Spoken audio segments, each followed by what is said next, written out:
حضرت موسیٰ علیہ السلام اور غریب آدمی کا واقعہ۔ حضرت موسیٰ علیہ السلام اللہ کے انتہائی برگزیدہ پیغمبر تھے۔ آپ کو موسیٰ کلیم اللہ اس لیے کہا جاتا تھا کہ آپ اللہ تبارک و تعالیٰ سے کوئی طور پر جا کر باتیں کیا کرتے تھے۔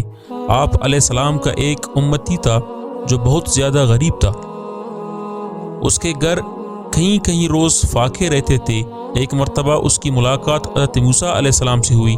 وہ کہنے لگا، ہے موسیٰ علیہ السلام، آپ کلیم اللہ ہیں۔ جب اس بار آپ کوہ طور پر اللہ سے ملاقات کو جائیں گے تو آپ میری طرف سے اللہ تعالیٰ کو عرض کریں کہ میری آنے والی زندگی کا سارا رزق مجھے ایک ہی بار میں عطا کر دیں تاکہ میں اچھی طرح زندگی گزار سکوں۔ حضرت موسیٰ علیہ السلام نے اس کی فریاد اللہ کی خدمت میں پیش کر دی۔